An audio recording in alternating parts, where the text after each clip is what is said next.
Ya, so hari ini kita mau melanjutkan sedikit dari kali ini hari ini bukan eksposisi kitab ulangan ya, tapi sebenarnya lebih kayak yang Pak Billy lakukan dalam beberapa pertemuan yang lalu itu, yaitu seperti kayak introduksi daripada kitab ulangan sebenarnya, introduksi daripada teologi kitab ulangan, yang kalau saudara ingat sama Pak Billy dikasih nama Deuteronomistic Theology gitu kan ya. Hari ini saya pengen bahas lebih detail saudara, yaitu bukan cuma Deuteronomistic Theology, tapi bagaimana ketika teologi itu dipakai untuk membaca sejarah.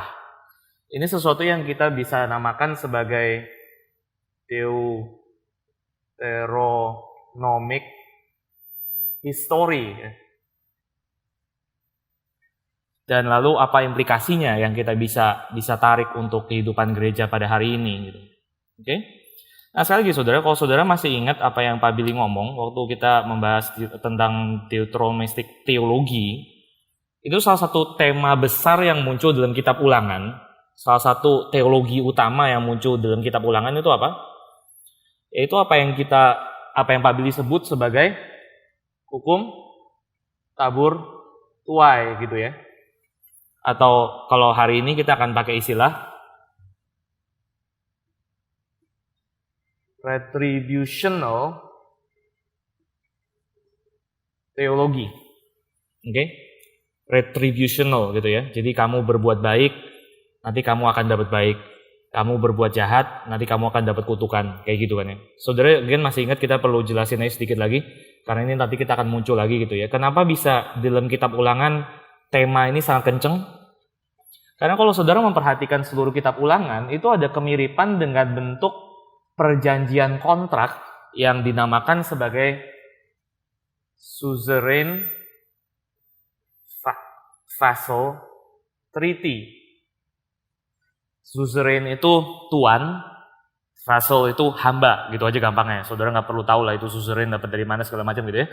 Tapi intinya di dalam dunia kuno pada zaman sekitar kontemporer Israel pada waktu itu ada satu jenis kontrak yang beredar di mana-mana gitu ya, yang bentuknya lumayan universal, yang kita namakan hari ini sebagai Suzerain Vassal Treaty.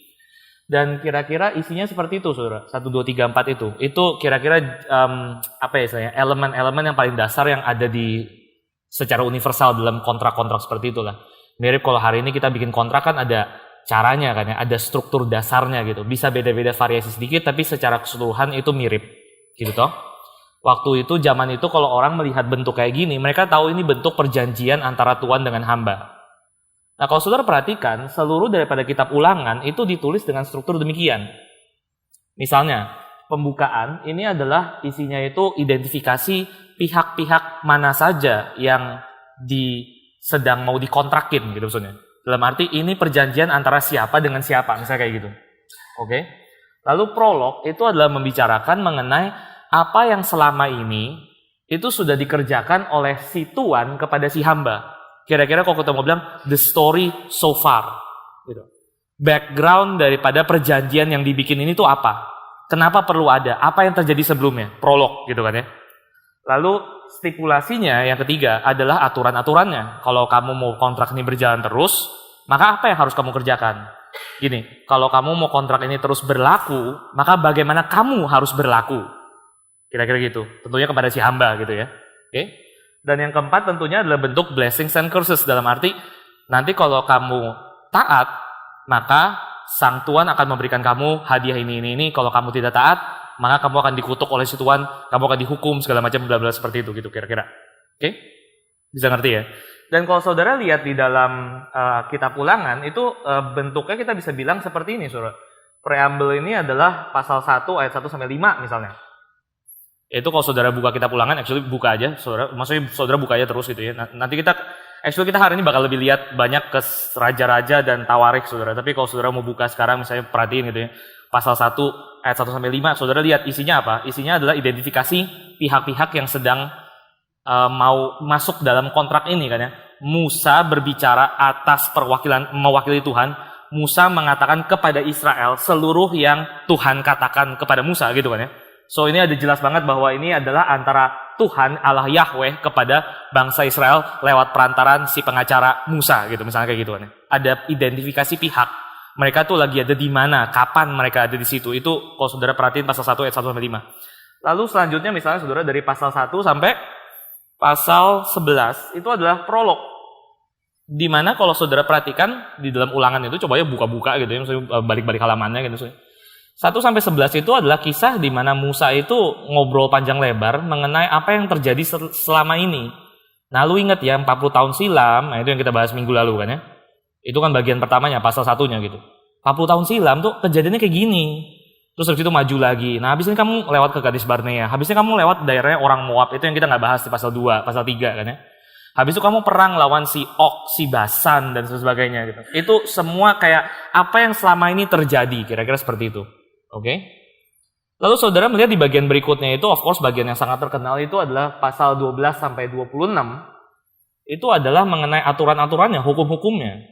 Jadi harus begini, nggak boleh begitu, dan sebagainya gitu kan ya. Lalu habis itu saudara tentunya bagian yang terakhir itu adalah 27 sampai 34. Ini bagian yang sangat terkenal, saudara pasti tahu kan ya. Bagian yang mana Musa mengatakan ucapan-ucapan berkat dan ucapan-ucapan kutuk. Kalau kamu taat, kamu akan begini-begini. Kalau kamu tidak taat, kamu akan begitu-begitu. Gitu kan ya. Dan kutukannya lumayan mengerikan, saudara. Kalau saudara baca di sana, kamu akan saking kelaparannya sampai kamu akan memakan anakmu sendiri, gitu. Kayak gitu-gitulah, ya. Oke? Jadi kalau saudara lihat seluruh bagian dari kitab Ulangan dari pasal 1 sampai pasal 34 itu punya struktur yang mirip sekali dengan kontrak seperti ini.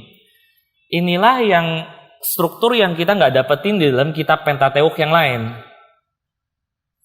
Dan karena saudara lihat keseluruhannya itu bicara mengenai ya ini karena perjanjian, makanya saudara bisa ngerti sekarang kenapa kita mengatakan kitab Ulangan itu punya teologi tabur tuai atau retributional theology, karena bentuknya aja surat kontrak kayak gini, ngerti ya? Oke. Nah, lalu kemarin itu Pak Billy mengatakan, nah teologi tabur tua yang ada di dalam kitab Ulangan ini itu mempengaruhi gede sekali ke dalam kitab-kitab Alkitab yang lain.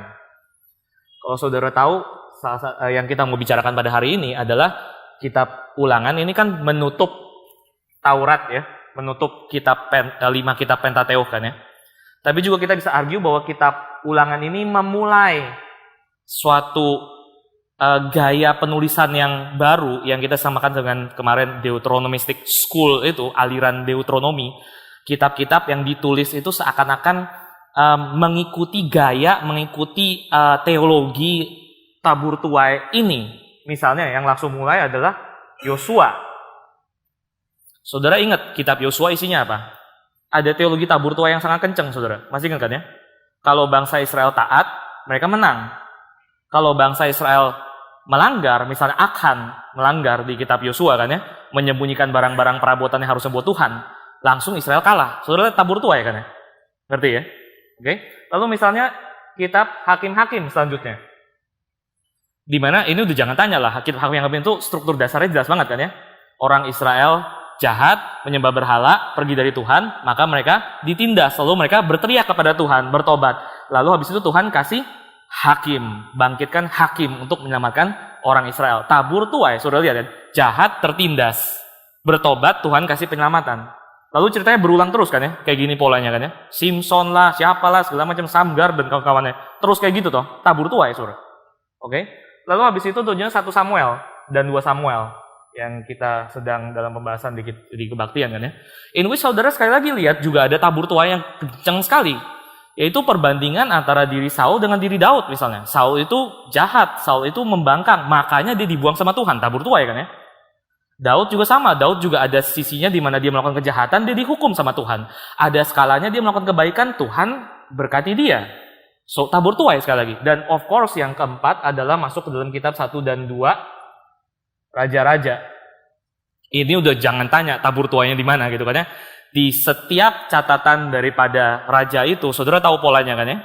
Raja ini melakukan yang baik di mata Tuhan, maka dia diberkati begini-gini dan sebagainya. Atau raja ini melakukan yang jahat di mata Tuhan, maka dia begini-gini dimampusin segala macam dan sebagainya. Gitu toh. Tabur tuai banget lah intinya. Oke? So saudara bisa ngerti ya bahwa sistem retribusional seperti ini itu sesuatu yang bukan dari awal ada di Alkitab, tapi itu sesuatu yang actually mulai di dalam kitab Ulangan ini. Sebelumnya itu nggak fokusnya segitu kerasnya. Dan lalu akhirnya turun terus sampai kitab-kitab yang lain. Nah, pembacaan 4 kitab sejarah ini, saudara, inilah yang kita sebut dengan Deuteronomistic history. Pembacaan sejarah dalam kacamata Deuteronomistic. Pembacaan sejarah dalam kacamata tabur tuai. Saudara ngerti ya? Oke, sampai sini bisa nangkap? Ada yang mau tanya? Oke, mau ngapain gitu ngomongin mengenai hal ini? Tenang, saudara. Ya, sabar sedikit gitu. Tapi kita masih lagi menebar benih. Oke? Nah, oke, saudara. Jadi kita bisa lihat ada gema, bukan cuma gema bahkan, tapi aliran air yang jelas banget gitu ya, air yang kayak gitu yang terus masuk ke situ. Dan kita menamakan ini adalah pembacaan yang Deuteronomistic history gitu ya, sejarah dalam pembacaan kitab teologi, kitab Ulangan gitu maksudnya. Tapi yang hari ini kita mau lakukan adalah kita pengen tahu kenapa kitab-kitab ini sangat kenceng dalam sifat tabur tuainya. Karena saudara tentunya bisa langsung lihat bahwa dalam Alkitab itu teologi tabur tuai itu bukan satu-satunya suara. Iya kan ya? Ini kita bukan lagi membicarakan perbandingan antara Perjanjian Lama dengan Perjanjian Baru, saudara ya. Perjanjian Lama itu kayak gini, tabur tuai, segala macam. Perjanjian Baru itu anugerah karunia. Enggak, saudara, bukan antara yang lama dengan yang baru. Tapi in fact di dalam Perjanjian Lama sendiri itu ada suara yang lain. Yang sepertinya sengaja ditulis untuk melawan atau paling tidak berkontra dengan teologi ini. Nah ini makanya saudara, saya mulai peringatkan kan ya, menggoncang iman. Karena kalau saudara pikirin langsung, jadi maksudnya apa dalam Perjanjian Lama ada kontradiksi gitu. Ada dua arah teologi yang saling berlawanan. Saudara ngerti kan ya? Tapi please ya, jangan dengerin sampai belakang gitu. Saya kita akan coba telusuri dan kita bisa lihat apa yang kita bisa belajar ini. Misalnya apa saudara? Ini PA kan ya, boleh tanya jawab ya langsung ya. Maksudnya saya juga boleh tanya saudara, bukan cuma saudara yang boleh tanya saya kan ya. Di dalam Perjanjian Lama, kitab apa saudara yang kira-kira saudara langsung bisa nangkep, oh ini teologinya itu justru kayak seperti melawan teologi tabur tuai ini. Kitab apa misalnya? Sorry? Ayub, ya Ayub jelas banget kan ya. Itu sangat seperti ditulis untuk mengatakan enggak loh, teologi tabur tuai itu enggak sepenuhnya, enggak selalu berlaku seperti itu gitu kan misalnya. Contohnya Ayub gitu, orang baik tapi kena hal yang mengerikan, menderita dan sebagainya. Apalagi misalnya saudara? Habakuk,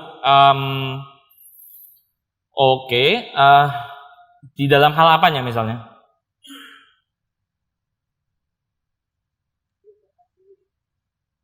Oh ya of course, tapi argue sama Tuhan maksudnya bukan ini kan?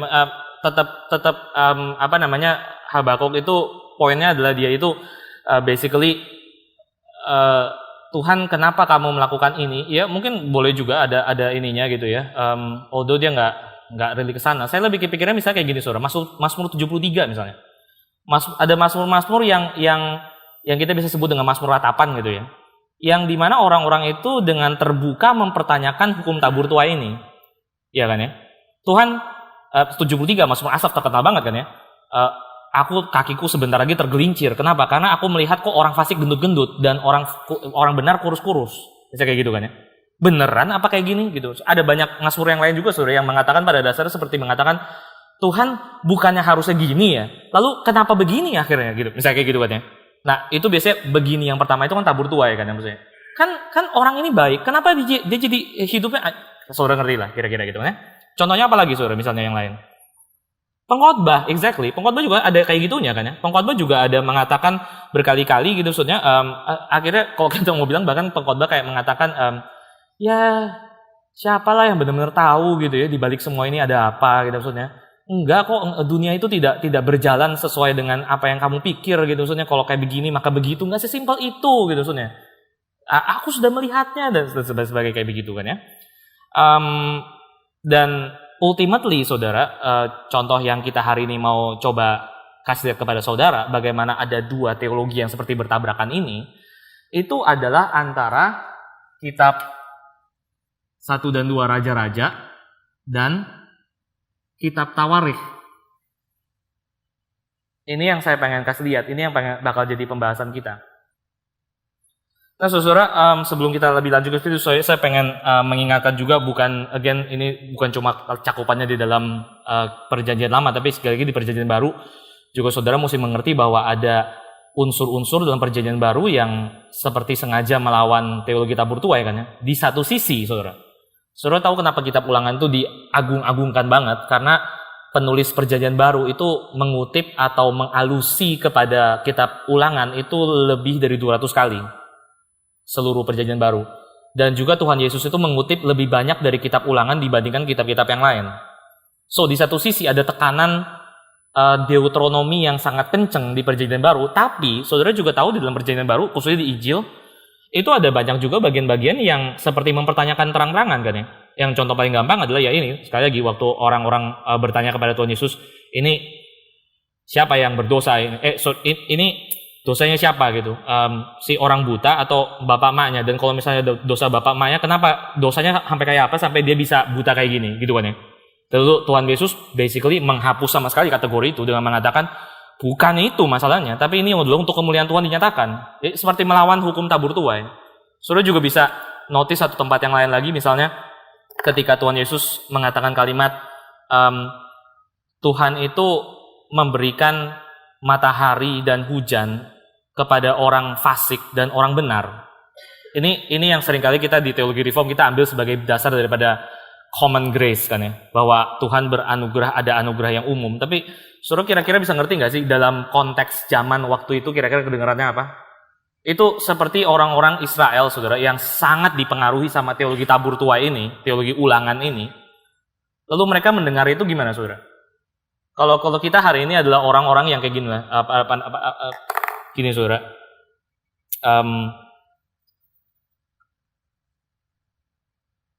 saya berani bilang saudara, teologi tabur tuai itu adalah satu mode yang kita pakai secara default ketika kita sedang datang kepada Tuhan. Apakah kita mau mengakuinya atau enggak? Apakah kita sadar atau enggak? Dalam arti gini saudara, kalau apalagi kita yang datang dari garis konservatif gitu, itu seringkali datang kepada Tuhan itu ada satu nuansa unsur tabur tuai yang kenceng sekali. Dalam arti kita merasa hubungan kita dengan Tuhan itu seperti kita polisi sama rakyat gitu kan ya. Ada kayak begitunya. Kalaupun kita nggak mau mengakuinya demikian, itu nggak jauh-jauh di bawah permukaan, saudara. Unsur kayak gini. Kita merasa kayaknya kalau saya gagal datang ke gereja berapa kali gitu ya, itu bahaya karena nanti Tuhan bakal apa-apain saya gitu maksudnya. Kita mungkin nggak mengatakannya seperti mengkalimatkannya seperti itu, saudara. Tapi saudara ngerti kan maksudnya kan ya? Dari orang-orang yang dari garis konservatif itu ada perasaan seperti ini gitu. Ada nuansa seperti ini, semacam mode yang default yang kita pakai ketika kita berhadapan dengan Tuhan. Nah, saudara ngerti nggak sih bobotnya kira-kira gimana gitu waktu Tuhan Yesus mengatakan Tuhan menyinarkan matahari dan menurunkan hujan kepada orang benar dan kepada orang fasik. Saudara kira-kira ngerti nggak? Itu kalimat bukan datang kepada orang-orang yang sedang memikirkan mengenai anugerah umum, saudara. Bukan itu terutama. Konteks awalnya itu adalah orang-orang yang sedang punya teologi tabur tuai ini. Mereka mungkin shock. Di satu sisi ada mungkin beberapa kumpulan orang yang selama ini merasa hidupnya itu dikejar-kejar sama Tuhan. Mereka mungkin jadinya agak rasa lebih lega karena mereka mendapatkan sekarang, oh ternyata orang ini mengatakan enggak seperti itu tabur tuainya gitu. So, Tuhan menurunkan hujan bagi orang benar maupun orang fasik. Itu bikin lega sedikit gitu. Di sisi yang lain saudara bisa ngerti mungkin orang-orang Farisi misalnya. Mereka mendengar ini mereka akan berkata, "Lah, jadi apa poinnya ya? Gue selama ini hidup baik. Apa poinnya gitu?" Ya gue pikir dari dulu ya hidup baik itu supaya hidupnya juga baik gitu maksudnya. Dan lalu tiba-tiba ada orang kayak gini muncul tiba-tiba dan dia mengatakan enggak, rumusan kayak gitu enggak berlaku gitu. Saudara ngerti kan? Agak ada shock kan ya? Ada semacam shock gitu di dalam bagian ini. So, tapi intinya gini lah, sekali saudara kembali lagi ya sebelum saya kehilangan saudara. Saya pengen kasih lihat bahwa di dalam Alkitab itu ada dua suara ini yang saling berdialog paling enggak. Dan bahwa Alkitab itu tidak uniform memegang satu teologi yang singular, yang ngelotok, yang mutlak cuma satu itu. Enggak, ada seperti, kalau kita mau ibaratin saudara, ada seperti dua aktor. Alkitab itu seperti saudara melihat ada pertunjukan dua aktor Dan mereka masing-masing saling berbicara. Ya satu bicara dari perspektif satu, yang satu berbicara dari perspektif dua. Dan kalau saudara mau mendapatkan kebenaran Alkitab yang utuh, saudara perlu dengerin dua-duanya gitu saudara. Bukan ambil salah satu yang mana yang paling benar. Nah anyway saudara, untuk ini lebih jelas lagi saudara. Saya akan masuk ke dalam pembahasan yang ini ya.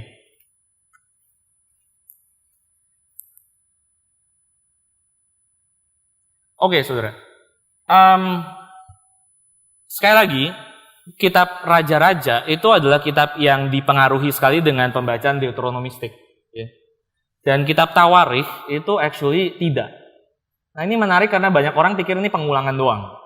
Kita baca dari ini ya, dari Yosua, Hakim-Hakim, Samuel, Raja-Raja, terus begitu selesai Raja-Raja udah ngos-ngosan gitu, kayak udah habis lari maraton setengah mati gitu. Terus buka berikutnya, habis itu langsung 1-2 Tawarikh gitu, dan kok sama lagi gitu. Saya aduh apaan ini ya? Buat apa gitu? Saya kenapa mesti ada dua bagian kayak gini di Alkitab?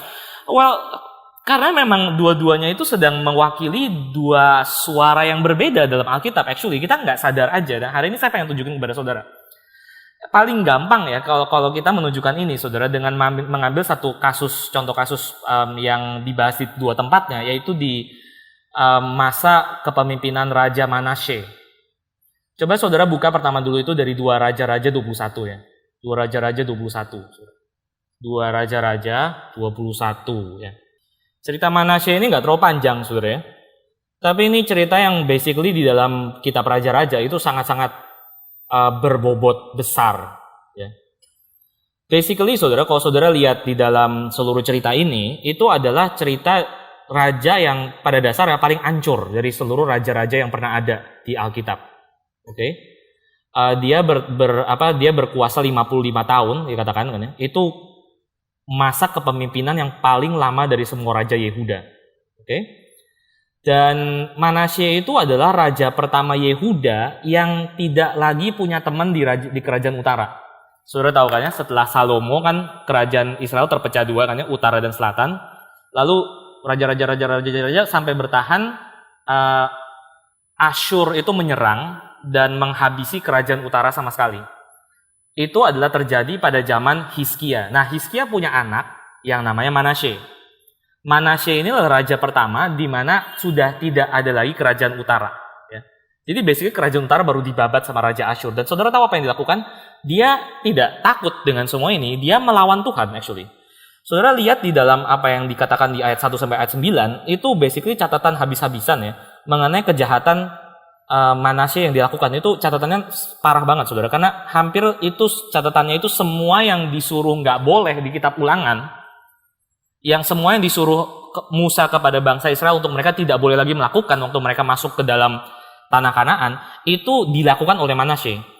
Bukan cuma menyembah berhala, bukan cuma membawa orang Israel masuk ke dalam penyembahan berhala, tapi kalau saudara baca di ayat 6 misalnya, itu dia sampai mempersembahkan anaknya sebagai korban dalam api, child sacrifice, saudara. Itu satu kebiasaan yang sekali lagi sangat dilarang oleh Allah Yahweh waktu bangsa Israel masuk ke Kanaan.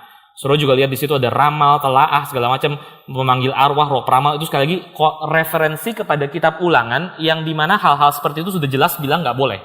Oke? So, hasilnya itu saudara lihat di ayat 11 sampai 15. Oleh karena Manasye Raja Yehuda telah melakukan kekejian-kekejian ini, gitu kan, berbuat jahat lebih daripada segala orang yang dilakukan dan sebagainya, maka saudara lihat konsekuensinya. Tuhan mengatakan di bagian ini, karena apa yang Manasye lakukan, Allah itu akan menghukum Yerusalem dan Yehuda seperti dia menghukum kerajaan utara.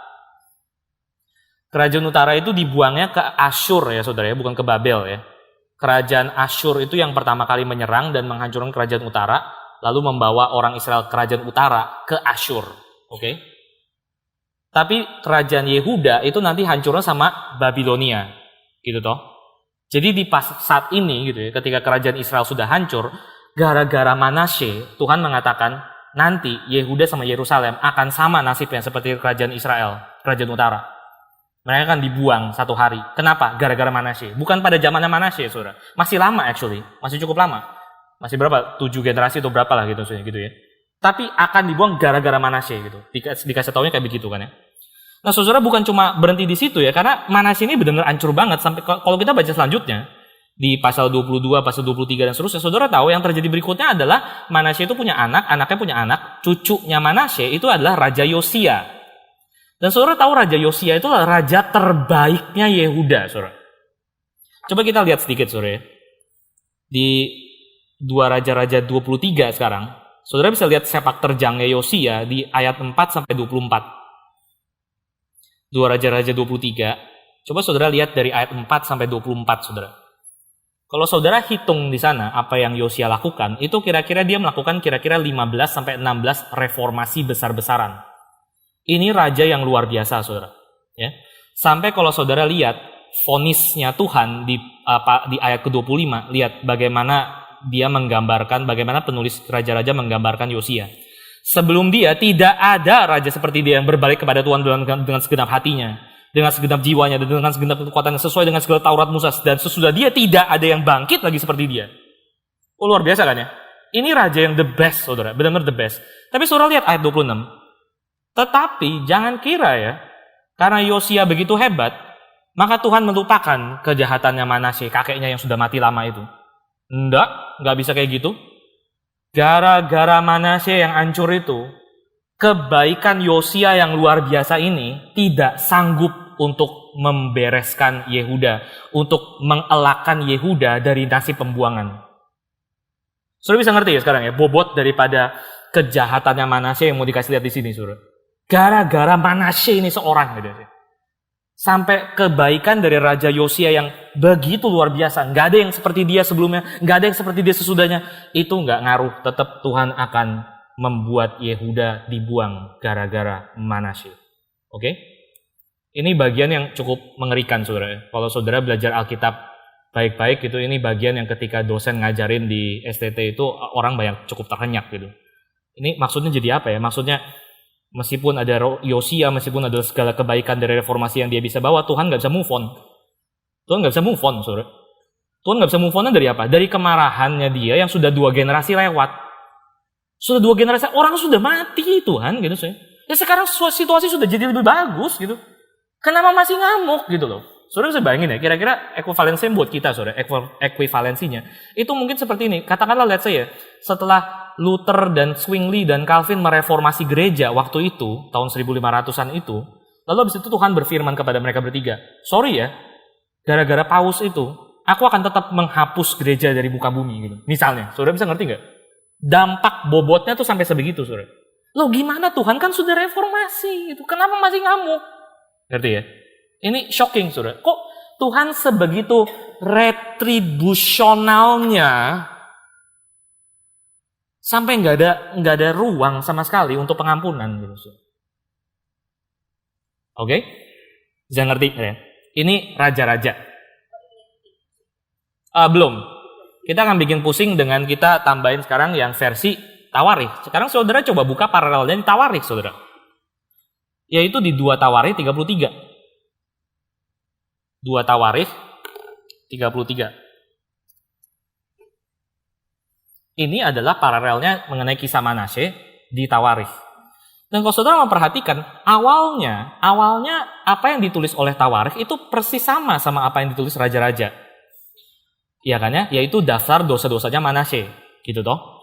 Tapi ada satu bagian yang nggak muncul di raja-raja, saudara, yang tiba-tiba muncul di Tawarikh. Yaitu kalau saudara lihat di ayat 11 ya. Ayat 11, yang terjadi adalah Tuhan itu tiba-tiba mendatangkan kepada mereka Yerusalem panglima tentara Raja Asyur yang menangkap Manasye. Ini nggak ada di raja-raja, saudara.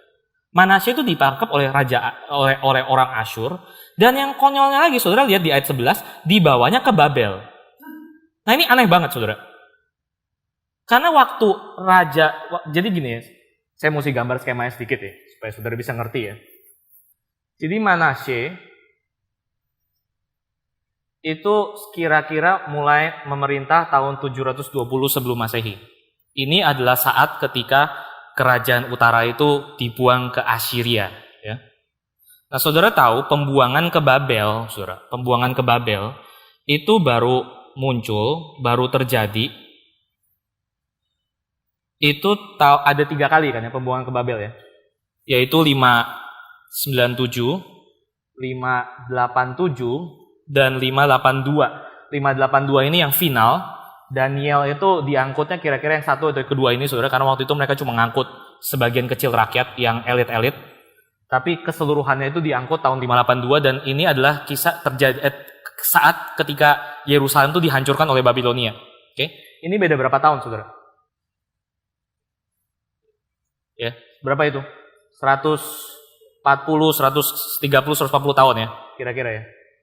Kenapa bisa beda kayak gini? Karena ini adalah zaman kekaisaran Babilonia yang muncul setelah zaman kekaisaran Assyria, saudara. Itu dua kerajaan yang berbeda. Ini adalah zaman Assyrian Empire. Ini adalah zaman Babylonian Empire. Babilonia itu baru naik setelah Assyria. Ini beda tahunnya banyak sekali. Waktu Babilonia sudah jadi empire, Assyria itu sudah mampus. Ini rajanya Sanherib, misalnya salah satunya kan ya, yang sebelum Manasye itu sempat pernah mengepung Yerusalem waktu zamannya Hizkia. Dan itu saatnya dia juga menghancurkan kerajaan utara. Lalu dia, Assyrian Empire itu lama-lama hancur, lalu digantikan oleh Babylonian Empire. Dan di dalam saat inilah di mana kerajaan Yerusalem, kerajaan Yehuda, itu juga diangkut ke Babilonia. Jadi aneh banget, saudara, bahwa dikatakan Manasye itu ditangkap oleh orang-orang Asyur, lalu dibawa ke Babel. Ini nggak masuk akal. Ini adalah tempat di mana banyak orang-orang yang menyelidiki Alkitab, khususnya yang skeptis, mengatakan Alkitab error. Kok bisa kayak begini? Saudara ngerti kan ya? Nggak mungkinnya di mana gitu maksudnya. Oke? Nah, lalu bukan cuma itu, saudara. Bukan cuma itu yang aneh ya.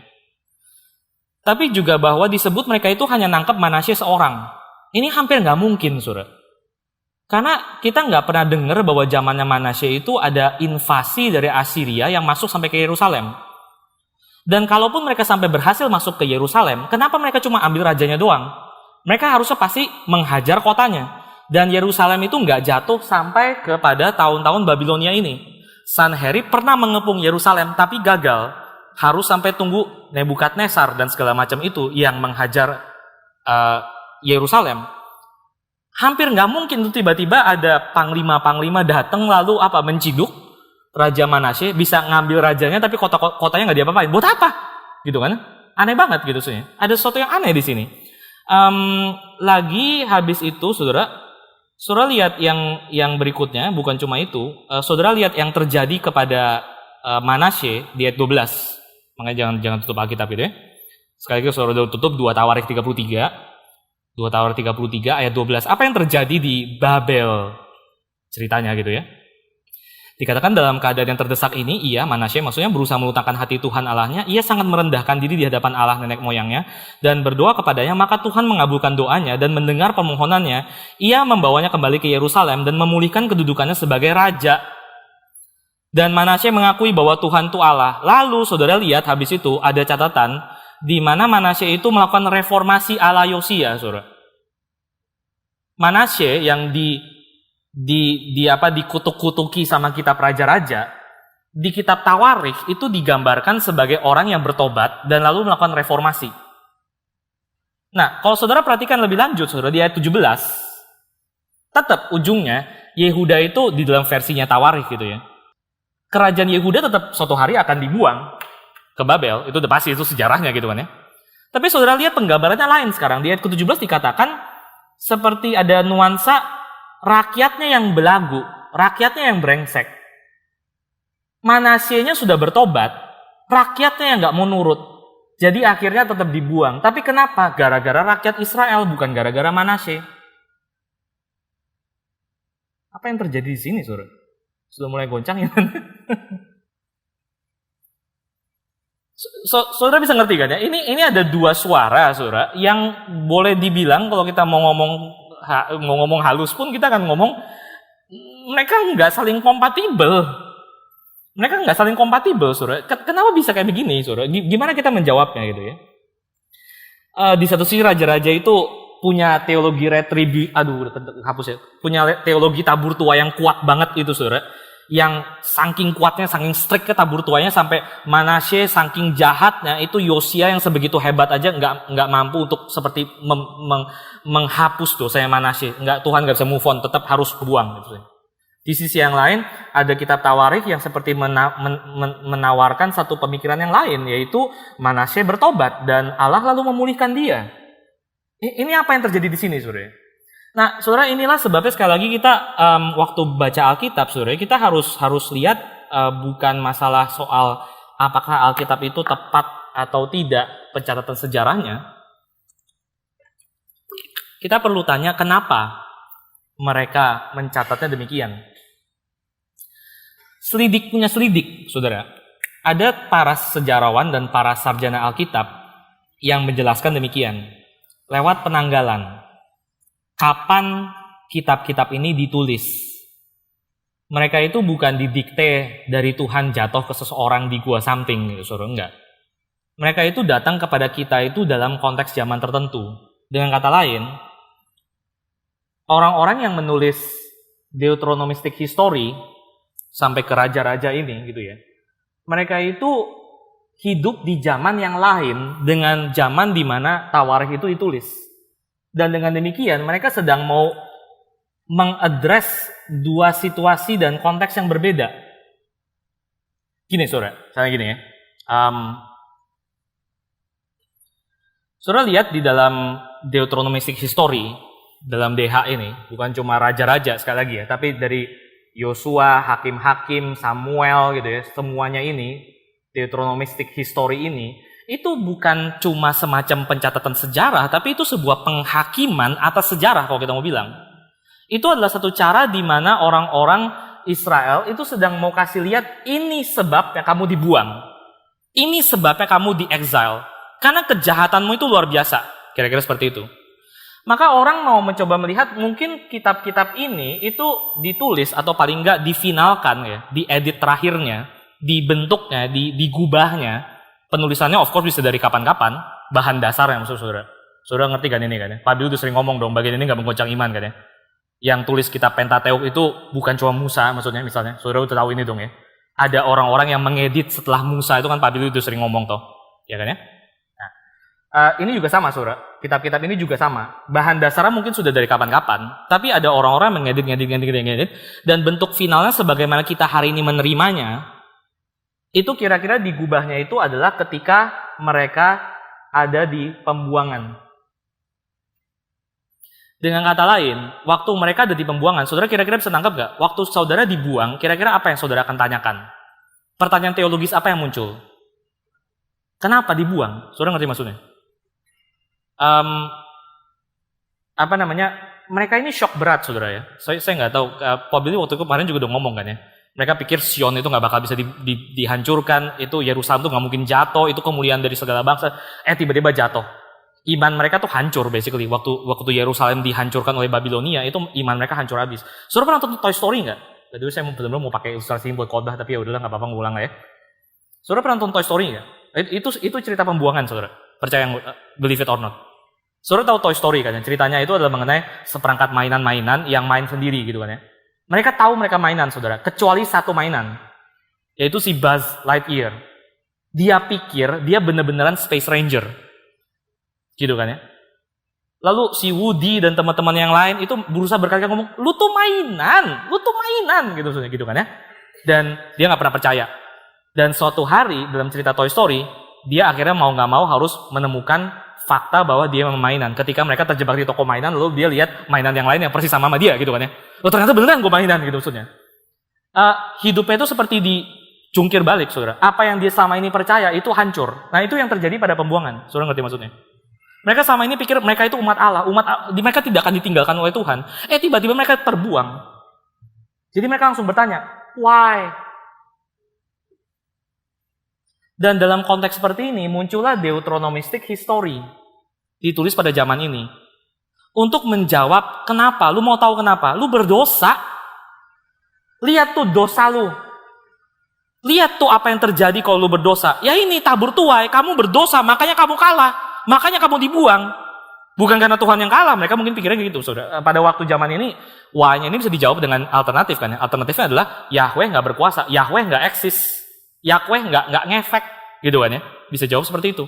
Tapi lalu mereka bilang kayak gini, enggak, kamu yang berdosa, bukan masalah Yahweh, kamu yang berdosa, kamu tidak ikutin kontrak ke Tuhan, makanya kamu dibuang. Benar kan terjadi kan, seperti itu kan. Ngerti ya saudara? Oke. Nah, tapi lalu waktu cerita Tawarikh ini ditulis, penanggalannya itu lain. Penanggalannya itu adalah later, saudara. Waktu mereka sudah kembali dari pembuangan, itu kira-kira 539, ya. Lalu orang-orang sarjana Alkitab kira-kira menebak-nebak, bukan menebak-nebak doang sih, tapi ada ininya, saudara. Ada analisanya dari gaya bahasanya, dari penyebutan nama tempat dan sebagainya. Saudara tahu kan ya, ada tahun sekian tempat ini disebut namanya ini. Kalau tahun sekian tempat ini yang sama disebut namanya ini. Nah itu salah satu hint-nya untuk membuat kita tahu surat ini ditulisnya kapan, kitab ini ditulisnya kapan segala macam. Nah mereka menemukan kayaknya evidence-nya itu kitab Tawarikh itu baru ditulisnya itu kira-kira tahun 400-an, saudara. Jadi sangat lama. Kira-kira itu sampai ya berarti 100 tahunan lebih dari sejak mereka kembali dari pembuangan. Nah, saudara tahu nggak apa konteksnya waktu mereka kembali dari pembuangan 100 tahun setelah itu? Mereka kembali ke pembuangan, kembali ke Yerusalem. Yerusalem kembali dibangun temboknya kan ya. Ada bait Allah kembali dibangun, the second temple. Tapi kok nggak benar-benar balik ya? Itu yang jadi pergumulan Ezra, Nehemia, kitab para nabi kecil gitu kan ya. Itu dalam sejarah Israel. Kok nggak benar-benar pulih seperti sedia kala? Memang sih kita balik nih dari exile, tapi kok nggak benar-benar sama seperti yang dulu. Salah satu yang hilang, saudara, itu bukan bait Allah, tapi yang hilang itu adalah garis keturunan Daud. Mesias, dengan kata lain gitu maksudnya.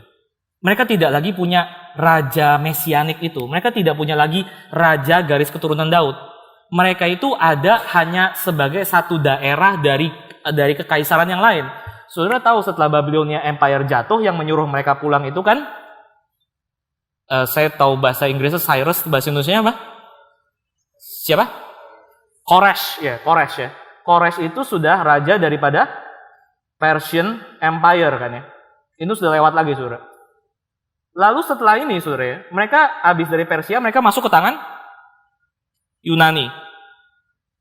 Lalu habis itu masuk ke tangan Romawi. Jadi mereka itu habis balik dari pembuangan, mereka nggak pernah benar-benar jadi kerajaan yang merdeka. Kejayaan Israel yang dulu itu nggak pernah balik. Zaman Daud, zaman Salomo itu nggak pernah balik.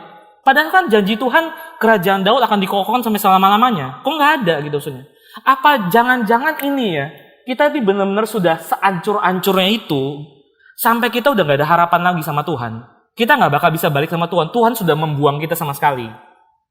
Nah, dalam kondisi seperti ini, saudara lihat, muncullah kitab Tawarikh yang memberikan message yang agak lain dengan message-nya Deuteronomistic History. Karena kebutuhan zamannya lain. Atau kita bisa katakan begini, saudara. Ini kan ditulisnya kira-kira waktu exile ya, waktu pembuangan. Jadi orang-orang di situ emang berdosa, saudara. Mereka emang perlu digebukin gitu kan ya. Tapi sekarang let's say waktu di sini, saudara, udah berapa ratus tahun ya setelah pembuangan terjadi gitu. Terus mereka mengatakan, oke, kamu ngomong ini karena kesalahan kita berdosa segala macam. Tapi sorry ya, saya belum lahir itu. Saya belum lahir waktu Israel itu dibuang. Saya salah apa? Saudara ngerti ya maksudnya ya? Saya lahir di Babel gitu, misalnya kayak gitu. Terus, mereka perlu jawaban yang lain, saudara. Mereka ada dalam konteks zaman yang baru. Mereka punya satu kebutuhan yang baru. Dan oleh karena itu, saudara lihat muncullah kitab Tawarikh, di mana kitab Tawarikh ini menawarkan jawaban yang lain. Mereka itu bertanya bukan lagi kenapa kita bisa dibuang, why kita bisa dibuang. Tapi mereka mulai bertanya, apakah kami masih milik kepunyaan Allah? Saudara ngerti maksudnya? Mereka bertobat, saudara. Mereka sudah jerak, kalau kita mau bilang. Orang-orang yang keluar dari pembuangan itu sudah sekuapok-kuapoknya. Saudara tahu kan ya, satu turning point yang paling besar memang exile, saudara. Karena saudara lihat sejarah Israel sebelum exile itu penuh dengan idolatry. Setelah exile, nggak ada satupun catatan orang Israel melakukan idolatry. Nggak ada, saudara. Sama sekali nggak ada. Itu sekuapok ya saudara. Gak pernah lagi ada idolatry. Saking gilanya sampai-sampai mereka menolak Yesus. Karena mereka benar-benar gak mau idolatry gitu kan ya. Kira-kira kayak gitu saudara, kalau kita mau bilang. Oke? Nah, tapi abis itu jadinya mereka perlu message yang lain. Mereka perlu jawaban yang lain. Dan disitulah kitab Tawarikh ini muncul. Saudara lihat ya, seperti Manasye di kitab Raja-Raja itu menjadi perwakilan dari orang Israel, yaitu gara-gara Manasye berdosa, maka sebaik apapun yang datang selanjutnya, nggak bisa orang Israel tetap akan dihukum. Itu semacam kayak perumpamaan bangsa Israel, saudara, kalau kita mau bilang. Sebagaimana kitab Raja-Raja itu menggunakan Manasye sebagai perumpamaan bangsa Israel, maka kitab Tawarikh menggunakan Manasye juga dalam peran yang sama. Tapi dalam peran yang sedikit lain sekarang, karena mereka seperti mau mengatakan kepada bangsa Israel, kamu sudah dibawa ke Babylon. Nah, sekarang saudara ngerti kenapa dia ditulisnya Manasye dibawanya sama orang Asyur ke Babylon, bukan ke Asyur. Karena ini tujuannya adalah bukan lagi mau kasih tahu saudara fakta sejarah, ini tujuannya lagi mau membuat suatu perumpamaan tentang bangsa Israel. Kamu sudah dibawa ke Babylon gara-gara kamu berdosa seperti Manasye. Tapi kalau kamu di Babylon merendahkan diri, kamu mencari muka Tuhan, kamu mencari wajah Tuhan, kamu merendahkan hatimu di hadapan Tuhan, maka Tuhan akan memulihkanmu dan membawa kamu kembali ke Yerusalem. Nah, saudara sekarang nangkep kan ya? Nah, saudara bisa lihat kan ya. Jadi, kalau kita mau ambil kesimpulan sedikit, saudara ya. Saudara mulai mendapatkan satu sense bahwa memang cerita-cerita dalam Alkitab, saudara, itu bukan catatan sejarah yang sempurna dan memang tidak pernah diberikan sebagai catatan sejarah yang sempurna demikian. Catatan-catatan sejarah dalam Alkitab, saudara, itu bukan cuma catatan sejarah seperti yang tadi, saudara. Di dalam ini pun, saudara, ini bukan catatan sejarah yang concern utamanya itu mengenai keakuratan, enggak. Concern utamanya adalah menghakimi sejarah, iya kan ya? Concern utama yang sebelah sini lain lagi, gitu, saudara. Mereka punya agenda masing-masing kalau kita mau bilang. Dan adalah bodoh kalau kita itu pikir catatan-catatan ini itu adalah catatan yang isinya itu didikte dari database-nya surga, Wikipedia-nya surga gitu ya, ini nggak bisa salah gitu soalnya. Yang concern utama itu adalah menulis secara akurat apa yang benar-benar terjadi, maka semua data yang kita terima ini adalah sesuatu yang universal dan timeless. Timeless dalam arti ya pokoknya di zaman apapun kamu ini ya sama 1 + 1 sama 2 itu namanya timeless gitu kan ya. Saya ngerti ya, saudara. Tapi dari tadi yang kita sedang mau kasih lihat, saudara, adalah bahwa apa yang ditulis dalam bagian-bagian ini itu bukan timeless, tapi mereka ditulis dalam konteks waktu tertentu kepada orang tertentu dalam situasi kondisi yang tertentu. Maka ketika situasi dan kondisinya berubah, Alkitab sendiri, saudara, Alkitab sendiri loh. Ini bukan di luar Alkitab kan ya. Alkitab sendiri merekontekstualisasi apa yang menjadi sejarah dan diungkapkan dalam cara yang baru untuk memberikan message yang baru kepada orang-orang yang baru di dalam waktu yang baru untuk menghadapi dan mengisi kebutuhan zaman yang baru. Bisa nggak, saudara? Atau kita insist bahwa Alkitab itu untuk dia benar, dia harus menceritakan kepada saya apa yang benar-benar terjadi. Dia harus menceritakan kepada saya kapan Hizkia bangun tidur untuk Hizkia itu sikat gigi dulu atau buang air besar dulu. Apakah itu yang selama ini kita cari dari gini loh, saudara, kalau saudara terganggu imannya gara-gara ini gitu saudara, bahwa ternyata Alkitab punya versi sejarah yang tidak benar-benar benar gitu ya. Ya berarti kita selama ini mengharapkan sesuatu yang mungkin Alkitab nggak kasih gitu saudara. Menurut saudara sejarah Indonesia nggak ada agendanya ya? Orang tulis sejarah nggak ada yang nggak punya agenda, saudara. Sejarah modern gitu, saya nggak ada agendanya. Ada satu hal yang menarik ya, saudara. Saudara tahu di zaman keemasan Yunani itu kan ada pertentangan besar antara Athena dan Sparta ya. Terus pasti tahu ini dong. Ini kan pengetahuan umum gitu, saudara. Terus biasanya di dalam buku sejarah modern, saudara, itu selalu yang dimenangin tuh Athena. Kenapa, saudara? Karena Athena itu demokrasi. Kalau Sparta itu monarki. Saudara ngerti kan ya? Dan orang-orang yang menulis sejarah yang memenangkan Athena itu hidup di zaman kira-kira abad 20 yang masih transisi antara kerajaan-kerajaan di dunia itu yang masih mempertahankan hukum yang absolut gitu ya, despotik gitu sih, tiran, dan mulai berkembangnya demokrasi di negara barat. Saudara ngerti maksudnya? Jadi hampir universal, saudara. Orang-orang pada zaman itu, mereka mengambil fakta sejarah, dan lalu mereka mencomot-comot. Mereka mungkin nggak sadar juga, kita nggak bisa bilang ini sesuatu yang intensional. Tapi mereka lalu melihat, oh Athena ini yang harusnya jadi standar, dan Sparta ini yang hancur. Di zaman postmodern, saudara, kalau saudara baca sejarah Yunani di abad 21 sekarang, maksudnya orang yang tulis itu abad 21 gitu ya. Itu mulai beda sekarang. Mereka udah menyadari bahwa dulu waktu mereka tulis sejarah itu nggak fair sama Sparta. Mereka punya agenda untuk memenangkan demokrasi di negara yang real hari ini. Itu sebabnya mereka secara nggak fair itu membaca banyak catatan sejarah, fakta sejarah dengan kacamata yang sudah pro Athena duluan. Itu mereka akui kok, saudara. Tapi kita menulis sejarah pada hari ini pun itu bukan tanpa agenda, jangan salah, saudara. Kita sangat dipengaruhi dengan apa yang kita mau lihat dan apa yang kita nggak mau lihat. Dan ini satu hal yang mungkin mengkhawatirkan buat kita gitu ya. Karena kita berasa kalau misalnya kayak gini berarti Alkitab nggak reliable dan sebagainya. Loh, pertanyaannya adalah memangnya di mana itu catatan sejarah yang benar-benar benar? Di mana itu catatan sejarah yang benar-benar objektif? Di mana orang pernah catat sejarah yang benar-benar tanpa agenda? Kalau saudara bisa menemukannya itu, orang-orang filsafat para postmodern sih mereka udah mengakui nggak ada yang seperti itu, saudara. Nah, anyway, tapi saya jawab sedikit lagi, saudara. Ini menarik ya, di dalam Alkitab bahasa Ibrani, saudara tahu ya istilah Alkitab bahasa Ibrani itu Tanakh, karena ini sebenarnya gabungan dari 3 huruf yang mewakili isi daripada kitab Ibrani. Kitab Alkitab bahasa Ibrani, saudara, perjanjian lama bahasa Ibrani itu disusunnya itu berbeda sama dari kita. Nah ini aja udah, ini aja menarik, saudara. Gini ya, mereka menulisnya kayak gini. Ini Torah, yang pertama itu Torah, lalu ada kitab Nevi'im, ya, TN gitu kan ya, TN gitu. Dan terakhir itu Ketuvim. Torah itu of course Pentateuch, Taurat, Kejadian, Keluaran, Imamat, Bilangan, dan Ulangan gitu kan ya. Nevi'im itu kitab nabi-nabi yang dimulai dari Yosua, 4 DH yang tadi kita baca itu sampai raja-raja, itu adalah kitab the former prophets, lalu ada kitab the later prophets, Yeremia, segala macam dan sebagainya terusan belakang gitu ya. Tawarikh itu nggak termasuk di sini, saudara ya. Tawarikh nggak termasuk sini. Lalu ada kitab Ketuvim yang adalah kitab writings, ya, terjemahannya. Writings ini isinya adalah misalnya sastra.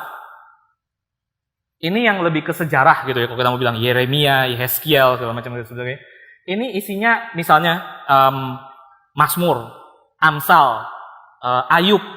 Ayub itu kitab tulisan, saudara, bukan kitab sejarah, bukan kitab yang dimasukin ke dalam kitab nabi-nabi. Menarik juga, saudara, Daniel juga masuk ke sini. Dari sini aja kita udah bisa ngelihat waktu orang-orang Ibrani memakai Alkitab bahasa Ibrani, mereka punya tujuan yang berbeda-beda sebenarnya. Dan saudara tahu apa yang masuk di sini juga? Tawarikh. Tawarikh yang isinya hampir persis sama raja-raja, itu nggak masuk dalam kategori yang sama loh. Raja-raja itu di dalam sini, Tawarikh itu di dalam Ketuvim. Dan actually, Tawarikh adalah kitab terakhir daripada Alkitab bahasa Ibrani. Ini yang urutan paling belakang, saudara. Bukan urutan yang seperti kita. Nah, saya mau tanya saudara ya, tahu nggak saudara kenapa kita punya Alkitab Protestan urutannya lain? Tawarikh di mana? Setelah raja-raja kan ya. Saudara tahu nggak kenapa disusunnya demikian? Kalau kita mau bilang saudara, Alkitab Protestan itu susunannya kronologis kira-kira. Jadi ceritanya itu dari awal sampai belakang. Sedangkan kalau saudara lihat sekali lagi dalam pengaturan Alkitab bahasa Ibrani, itu bukan main kronologis. Ada sih bagian yang agak kronologis gitu ya. Tapi habis itu bisa lompat-lompat kemana-mana. Ya kan ya? Ini bisa, bahkan Tawarikh jadi masuk ke sini. Saudara ngerti nggak maksudnya? Kenapa kita taruh Tawarikh setelah raja-raja, saudara? Karena kita mau bikin itu rapi secara kronologi, karena orang Protestan itu maunya ngelihat Alkitab Perjanjian Lama itu mengarah ke sesuatu. Makanya kronologi. Saudara ngerti maksudnya kan? Mengarah ke siapa, saudara? Ke Tuhan Yesus, of course gitu kan ya. Jadi makanya untuk itu poinnya jelas sekali, mereka mengarah ke Perjanjian Baru. Jadi bikinnya kronologis dari awal terus berjalan sampai terakhir itu kitab-kitab yang Maleaki segala macamnya itu ya kitab-kitab yang penanggalannya paling belakang gitu kalau kita mau bilang. Itu benar-benar masa yang benar-benar sebelum perjanjian baru gitu secara kronologis. Tapi saudara lihat ada tujuannya, saudara. Ada agendanya.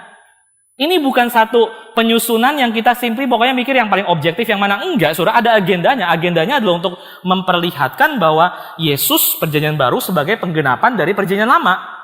Saudara waktu lihat ini, saudara menyadari tidak hanya cuma satu cara untuk melihat hal ini, saudara.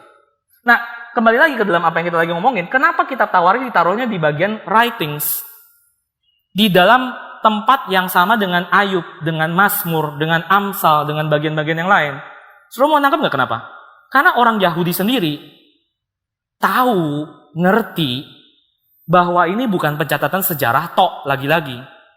Dari awal mereka menggunakannya dan mengabarkannya kepada orang lain, mengajarkannya juga kepada anak-anak mereka, bukan cuma sebagai pencatatan sejarah tok, tapi sebagai satu kitab yang ada tujuannya, ada agendanya, ada message yang lain dengan raja-raja yang tadi. Dari awal pun mereka sudah tahu itu, kita aja yang ketinggalan. Saudara bisa nangkap maksudnya ya? Jadi kalau kita mau bilang, ini sejarah palsu dong. Ya nggak palsu, saudara, karena mereka memang tidak pernah menghadirkannya sebagai sejarah. At least bukan sejarah dalam pengertian kita pada hari ini. Saudara mengerti ya? Kita yang salah nangkap, saudara. Kita yang bego baca Alkitab. Kita pikir kita itu objektif. Padahal sebenarnya enggak. Kita juga ada agendanya. Kita berangkat dari satu konteks tertentu. Kita sedang mencoba kita punya kebutuhan zaman tertentu, saudara. Dan mereka juga punya kebutuhan zaman mereka masing-masing. Dan kita perlu respect itu. Kita perlu mengerti ini. Dan kalau enggak, kita nggak bakal ngerti bagaimana membaca Alkitab dengan baik. Saya ulang singkat aja, saudara. Saya ulang singkat aja. Gini, saudara ya.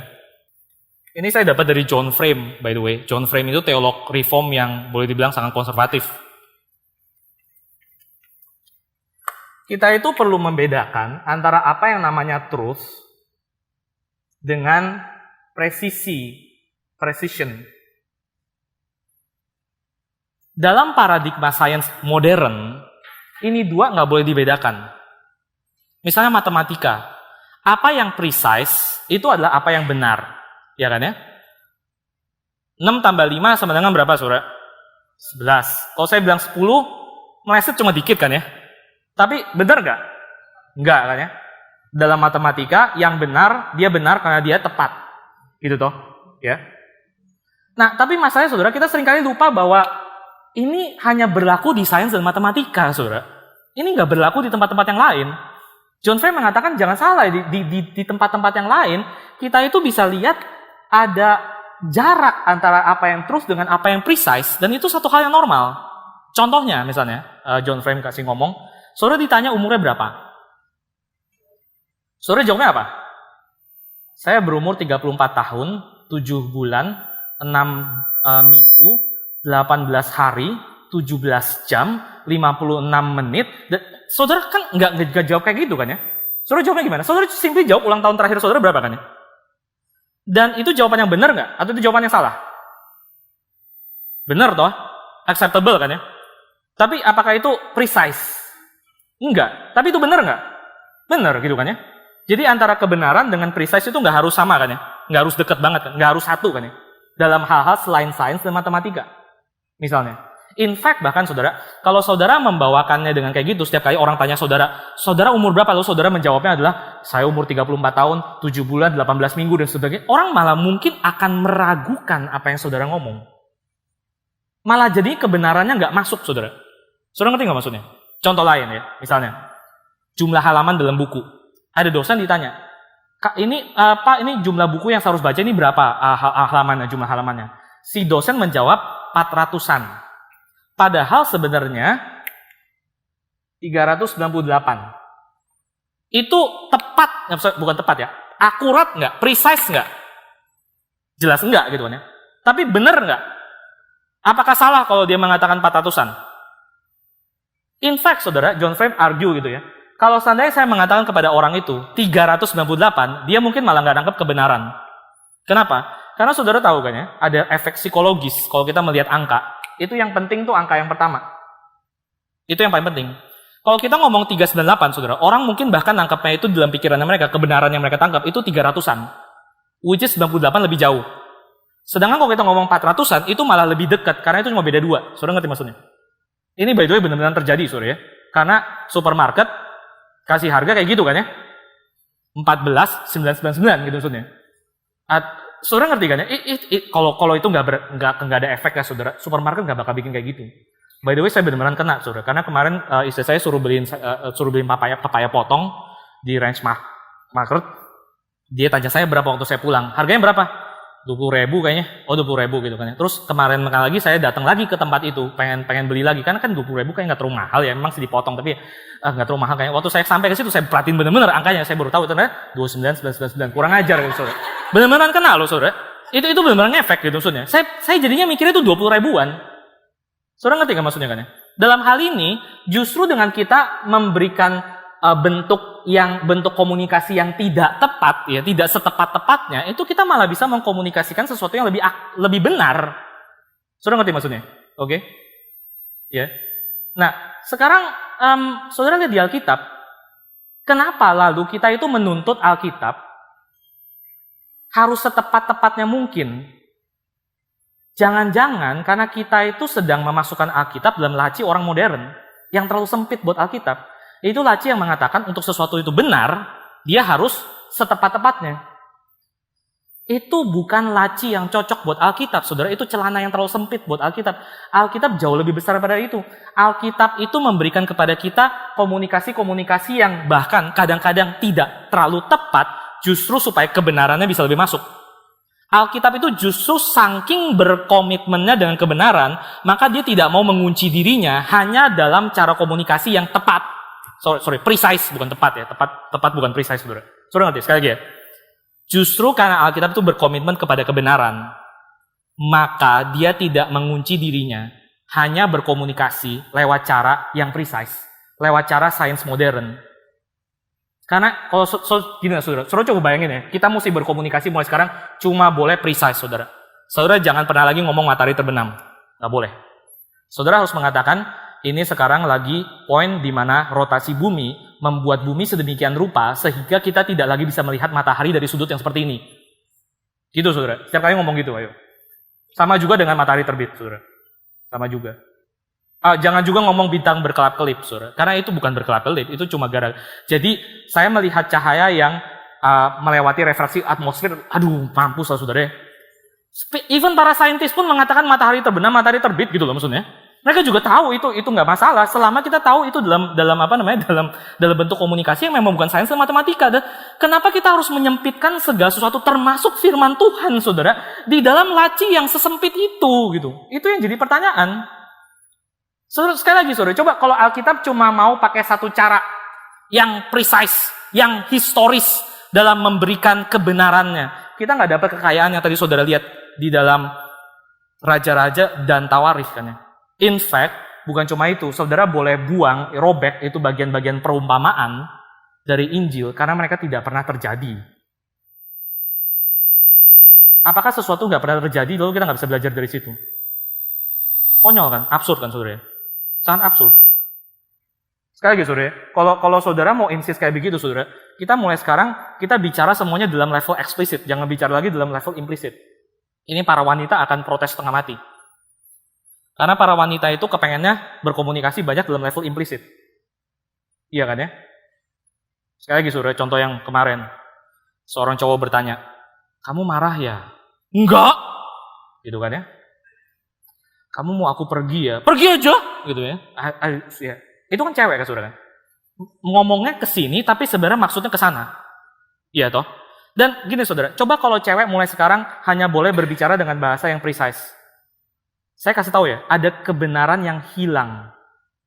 Ada konten kebenaran yang akan hilang kalau kita itu memaksakan kita semua harus bicara dalam presisi.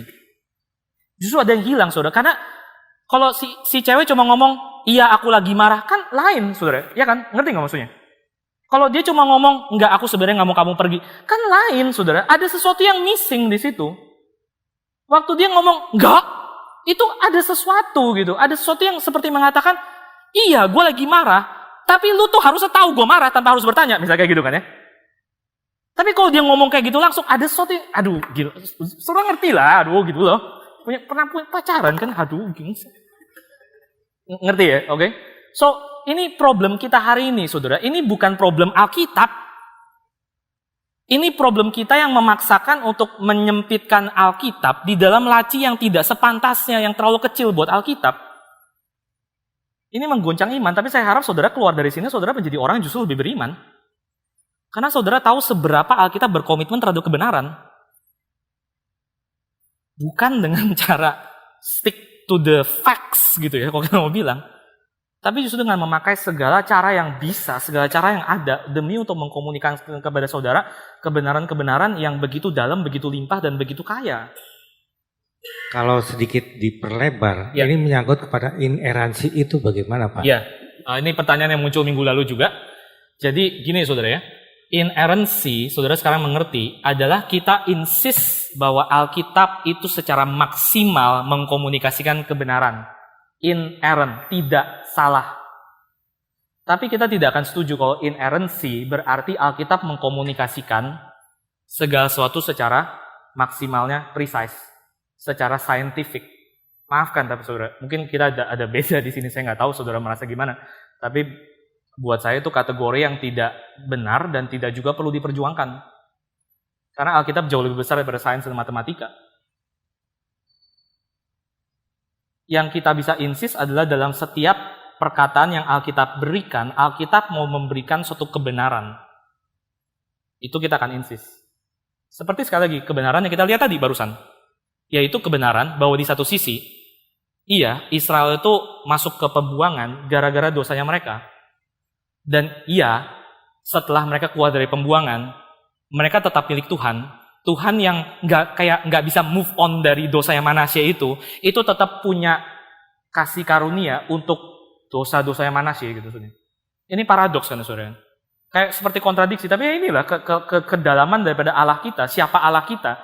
Itu kalau saudara cuma mau ambil salah satu, Allah saudara jadi Allah yang miskin sekali. Saya nggak terlalu setuju sama kalimat berikut ini saudara.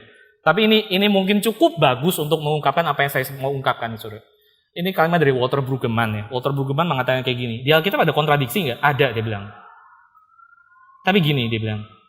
Kalau Allah nggak bikin kontradiksi ya, mungkin dia juga nggak cukup kuat untuk menyelamatkan saudara dan saya. Maksudnya, saudara ngerti nggak maksudnya?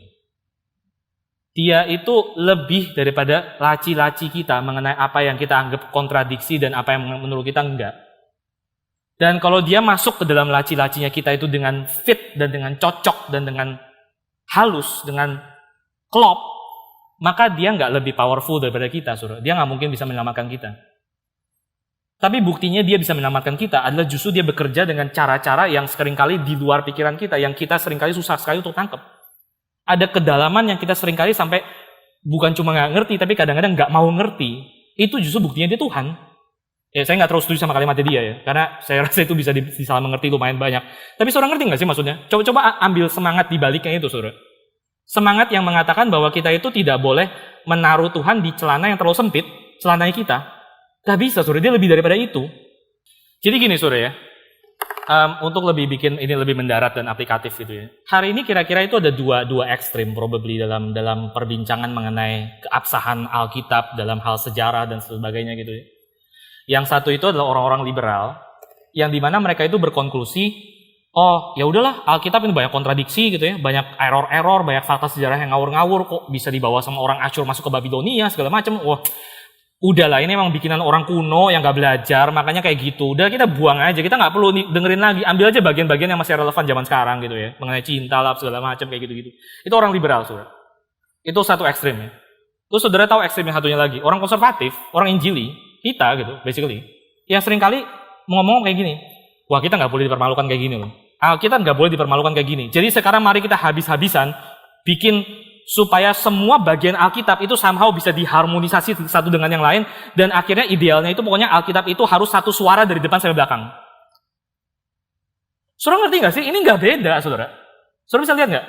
Ini dua posisi yang seperti bertentangan, tapi sama-sama sebenarnya nggak beda. Karena sama-sama merasa kalau ada pertentangan berarti nggak benar. Tapi saudara lihat dari apa yang kita lihat pada hari ini, saudara, justru buktinya bahwa penulis-penulis dan editor-editor Alkitab itu orang-orang yang ada perhitungan, ada kecanggihan, itu justru adalah karena Alkitab bukan cuma satu suara, saudara. Kita justru melihat kecanggihan para penulisnya itu, bahwa mereka itu ngerti apa yang mereka sedang lakukan, mereka bukan orang sembarangan. Itu justru lahir karena masing-masing kitab, bahkan yang mengulang, especially bagian yang mengulang, itu ditulis dengan purpose tertentu, dengan kreatif, dengan satu care, dengan satu sensitivitas bagaimana untuk menjawab kebutuhan zaman pada zaman mereka masing-masing. Itu justru membuktikan, sekali lagi saudara, orang liberal itu melihat ada perubahan, raja tawarik perubahan. Mereka langsung bilang, ya udah buang salah satu atau buang dua-duanya sekalian. Karena pertentangan. Orang konservatif lihat ada perubahan, langsung oh, nggak bisa ini. Gak ada itu sebenarnya pertentangan kayak gitu. Coba kita pikirin cari cara cocok logi supaya terbukti bahwa ternyata sebenarnya nggak ada perubahan gitu maksudnya. Tapi saudara lihat nggak sih premisnya tetap sama, saudara. Premisnya adalah sama-sama. Mereka itu mengatakan kalau ada pertentangan itu adalah karena penulisnya bodoh-bodoh. Jadi yang sini membelakannya nggak boleh ada pertentangan berarti. Semua satu suara dari depan belakang. Akhirnya maksa, saudara. Gimana bisa satu suara kayak gini kasusnya, saudara? Satu suara dari mana? Yang sebelah sana juga salah, karena mereka berasumsi kayak gitu. Kalau bertentangan berarti bodoh. Kita bilang justru buktinya mereka pinter, justru buktinya mereka ada tujuan, justru buktinya mereka ada pemahaman yang begitu dalam, mengenal audiens di mana mereka berkarya, mengenal siapa yang mereka ajak ngomong. Itu buktinya adalah mereka kasih karya-karya yang bisa beberapa suara seperti ini. Ada dialog dalam Alkitab, bukan cuma satu suara yang singuler. Saudara gini lah gampangnya gitu ya. Saudara nonton drama ya. Drama yang bagus yang mana saudara? Yang orang monolog doang. Enggak kan, tapi dari berbagai karakter yang berbeda-beda wataknya, dari berbagai karakter yang beda-beda sifatnya, statusnya, apa yang mereka lakukan, bisa merajut apa saudara? Satu gambaran yang jauh lebih limpah, jauh lebih indah dibandingkan drama monolog kan ya. Ya Alkitab itu seperti itu. Kenapa kita harus ini maksa? Pokoknya nggak yang si aktor A sama aktor B harus ngomong kalimat yang sama baru saya mau percaya itu benar gitu maksudnya.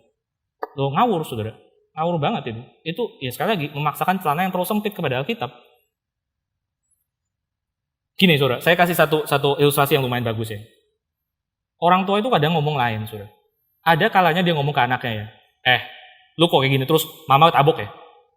Ada kalanya dia ngomong ke anaknya yang udah nangis-nangis bertobat gitu ya, sudah nggak apa-apa, sudah lupakan itu, it's okay, it's alright, nggak apa-apa. Terus orang tua ini goblok saudara, gitu. Apa kesimpulan kita gitu? Orang tua ini nggak reliable, kenapa? Karena ngomongnya lain.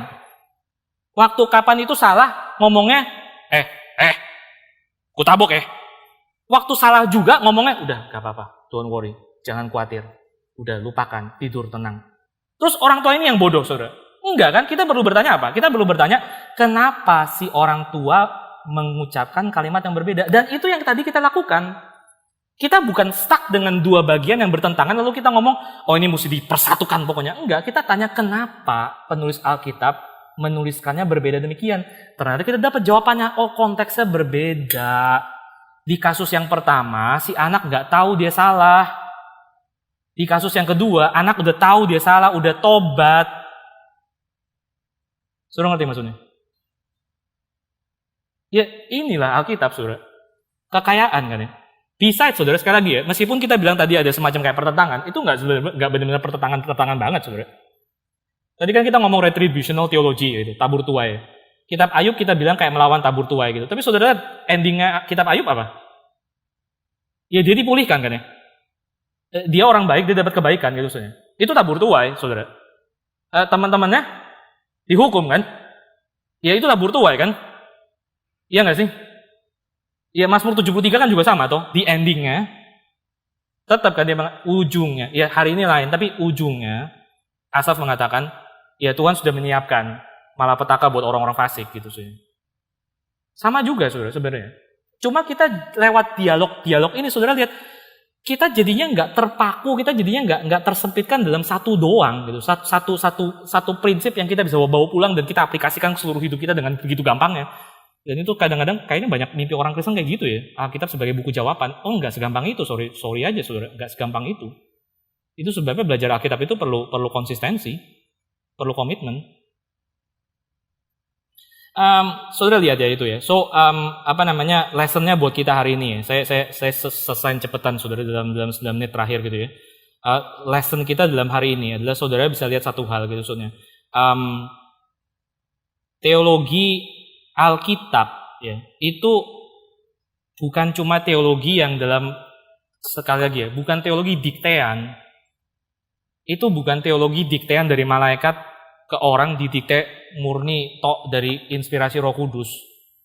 Saudara lihat bagaimana teologi Alkitab yang di Alkitab loh, bukan teologinya kita, saudara. Teologi yang di Alkitab itu sangat dipengaruhi oleh apa yang dari bawah, dari konteks zaman, dari situasi yang mereka sedang hadapi itu sangat membentuk apa yang ada di Alkitab, saudara. Basically, itu berarti kita harus mengakui satu hal, berarti kita juga sama dalam kita mengenal Tuhan, saudara. Kapanpun, dimanapun kita selalu mengenal Tuhan itu nggak pernah lepas dari kacamata tertentu.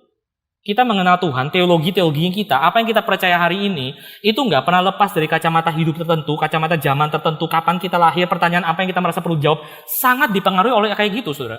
Nah, konklusi mengerikannya adalah, karena message Alkitab ternyata ada konteks tertentunya, lalu para penulis Alkitab yang zaman-zamannya berbeda bisa menulis berbeda pula karena dipengaruhi zaman mereka masing-masing. Jadi saudara ngeri kan dengan ini kan ya. Karena saudara langsung bertanya, loh iya jadi gimana berarti hari ini kita juga boleh dong seenak jidat mereinterpretasi Alkitab sesuai dengan kebutuhannya kita, sesuai dengan apa yang kita lihat perlu. Kalau kayak gini kapan selesainya? Semua orang boleh tulis mereka punya teologi masing-masing yang ngomong sana kemari juga nggak ada masalah. Ini lihat ini Tawarik sampai mereka gila, mereka bukan cuma rubah teologinya loh, mereka rubah sejarahnya gitu kan ya. Sampai kayak gitunya, berarti kita juga boleh dong bilang karena kebutuhan hari ini orang nggak percaya Tuhan Yesus bangkit dari kematian, ya kita juga tulis ulang Injil. Tuhan Yesus nggak bangkit dari kematian. Saya rasa itu konklusi yang luar biasa salah, saudara. Konklusinya kalau saudara menangkap ini semua ya, bukan kita jadi lebih serampangan, justru dengan mengenal ini semua, kita jadi lebih rendah hati, saudara. Saudara ngerti nggak maksudnya? Logikanya di mana? Logikanya gini, saudara. Realitanya adalah kita untuk menyadari sekali lagi ya. Nggak ada itu orang yang bisa memberikan kebenaran tanpa konteks. Bahkan Alkitab pun diberikan kepada kita dalam konteks. Dan kalau kita nggak ngerti konteksnya, kita bisa salah ngerti Alkitab. Itu harusnya membuat kita rendah hati. Kita mengakui apa yang saya hari ini pegang sebagai kebenaran, itu saya nggak akan boleh pernah merasa ini kebenaran yang mutlak, yang singuler, yang berlaku sepanjang zaman. Ini kebenaran saya pegang, itu dalam kacamata saya, dalam zaman saya yang terbatas, dalam perspektif saya yang terbatas, dalam pengetahuan saya yang terbatas, untuk menjawab kebutuhan saya yang terbatas juga. Itu justru membuat kita lebih rendah hati, saudara. Ya nggak sih? Sehingga waktu kita bertemu dengan orang-orang lain, yang juga meneliti Alkitab dan mereka mengambil konklusi yang berbeda dari kita, apa yang saudara akan lakukan kalau saudara punya perspektif seperti ini? Saudara gak akan bisa mungkin melakukan, lu salah ya dan gue benar. Kenapa? Karena gue ikut Calvin lah, gue ikut Institusio lah, gue ikut Patong lah, segala macam. Gak bisa, saudara. Kalau saudara benar-benar mengerti Alkitab pun itu ada konteksnya gitu. Kebenaran yang saya pegang itu terbatas, itu bukan kebenaran yang timeless. Saya nggak bisa dengan segitu mudahnya memaksakan ini berlaku buat semua orang. Saya jamin saudara, kalau kita benar-benar memegang prinsip ini ya, kita bakal hidup lebih tenang kayaknya. Di kekristenan khususnya. Bagaimana waktu kita bertemu dengan orang yang labelnya karismatik, sebagai orang reform, itu nggak langsung main label, oh lu sesat, gue bener. Tapi kita coba dengerin mereka, kenapa lu mikir gitu? Apa yang membuat lu merasa seperti itu? Kalau begini bagaimana? Ada dialog, saudara. Ini justru dasar dari dialog. Semakin kita mengerti Alkitab penuh dengan konteks-konteks seperti ini, semakin kita rendah hati, semakin kita bukannya serampangan berteologi, semakin kita hati-hati justru. Iya kan ya? Saya tutup dengan satu hal, saudara. Ada cerita gitu, seseorang dosen teologi pernah bercerita mengenai dosennya dia gitu. Saya dengar nih di internet. Terus satu kali itu dosennya dia itu diundang untuk berbicara dalam satu conference atau apa gitu. Dan seperti biasa saudara tahu kalau orang diundang itu dibacain lah semua titel-titelnya gitu kan ya. orang ini pernah master di sini, PhD di situ, ada tesisnya kayak gini, luar biasa hebat, segala macam dan sebagainya. Terus kalimat yang terakhir waktu dia memanggil si dosen ini naik, orang ini mengatakan, dan orang ini adalah orang yang sangat-sangat humble. Mari kita sambut dia, tepuk tangan gitu kan, naik kan ya. Sebelum dia naik ya, waktu si dosennya itu dengar dia diperkenalkan seperti itu, dia noleh ke murid-muridnya, saudara. Dia ngomong satu kalimat. Kenapa ya ini orang ngomong kalimat yang terakhir itu tadi? Dia pikir sifat rendah hati itu something yang sangat-sangat jarang, sampai harus disebut. Ya kalau dia ngomong kayak gitu, seakan-akan itu suatu hal yang harus ditepokin, berarti menurut dia sebenarnya orang Kristen itu jarang yang rendah hati gitu kan ya. Saudara ngerti nggak maksudnya? Iya toh ya? Dan orang ini adalah orang yang tinggi, nah berarti saudara jarang lihat orang tinggi gitu kan. Nah, ini loh orang yang rendah hati, berarti saudara merasa orang memang tidak umumnya rendah hati. Orang Kristen itu nggak umumnya rendah hati. Oh ini orang rendah hati luar biasa loh, luar biasa gitu maksudnya. Si dosen mengatakan nggak ada remarkable-nya itu yang namanya kerendahan hati. Kerendahan hati itu sifat fundamental yang semua orang Kristen harus punya. Itu nggak ada hebat-hebatnya kalau rendah hati gitu maksudnya. Wah luar biasa itu orang. Saudara, saya kira inilah pelajaran yang kita bisa tarik pada hari ini, saudara. Kita belajar teologi, saudara. Itu harusnya buat saya, saudara akan jadi lebih rendah hati. Gitu. Tapi nyatanya adalah seringkali kita belajar teologi reform, kita malah jadi semakin tinggi hati. Kita semakin tinggi, kita tahu yang kebenaran. Saya harap dengan bahan pada hari ini, kita bukan cuma lihat apa yang Alkitab tulis, tapi konteksnya, meneliti di baliknya itu ada apa. Bagaimana Alkitab ternyata ada beberapa suara dan bukan cuma satu. Dan berarti kita juga ada konteks kita masing-masing. Saya harap itu sesuatu hal yang kita bisa bawa pulang dan kita bisa jadikan satu visi kehidupan ya sebagai orang Kristen, sebagai teolog-teolog. Menjadi orang-orang rendah hati di hadapan Alkitab, di hadapan orang lain juga. Mari kita berdoa. Bapak di surga, kami bersyukur untuk waktu malam ini. Kami boleh sekali lagi mungkin digoncang Tuhan, tapi kami tahu di hadapan Tuhan kami tidak pernah hanya digoncang. Kami dengan digoncang justru malah kami dikokohkan Tuhan. Kami mungkin lebih kokoh dibandingkan sebelumnya. Karena sebelumnya kami baru sadar, mungkin ada di antara kami yang sadar tidak sadar. Selama ini bukan berpijak atas dasar kemahabesaran Tuhan, tapi kepada suatu standar palsu yang kami bikin sendiri. Tuhan, kami bersyukur sebab Tuhan boleh membuka kami, dan kami minta Tuhan yang boleh menolong supaya dalam waktu berikutnya ini kami boleh bertanya jawab dan kami boleh berdialog. Sehingga kami boleh saling membangun Tuhan, boleh saling menumbuhkan. Dan boleh saling mempraktikkan sifat kerendahan hati yang Tuhan memang berikan untuk kami hidupi. Dalam nama Tuhan Yesus kami berdoa dan bersyukur. Amin.